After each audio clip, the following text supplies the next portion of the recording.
कर्जत तालुक्यातील नेरळ येथे घडलेल्या तिहेरी हत्याकांडाने परिसरात खळबळ उडवली आहे. मदन पाटील वय वर्षे 35, त्यांची गर्भवती पत्नी अनिशा आणि मुलगा विवेक या तिघांची कुऱ्हाडीने वार करून हत्या करण्यात आली होती. त्यांच्या मृतदेहांची ओहोळ्यात सापडल्याने खळबळ उडाली होती. या प्रकरणाचा तपास करताना पोलिसांनी धक्कादायक खुलासा केला आहे. पोलिसांनी दिलेल्या माहितीनुसार या हत्याकांडामागे मदन पाटील यांचा सख्खा भाऊ हनुमंत पाटील असल्याचे उघड झाले आहे.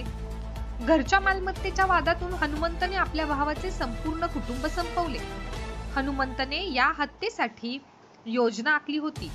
तो गणेशोत्सवानिमित्त मामाच्या घरी गेला होता आणि तिथे रात्रभर असल्याचे भासवले. रात्री मामाच्या घरातून बाहेर पडून मदन पाटील यांच्या घरी येऊन तिघांवर कुऱ्हाडीने वार केले.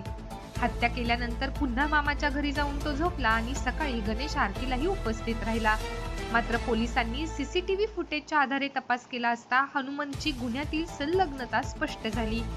चौकशीत त्याने हत्येची कबुली दिली.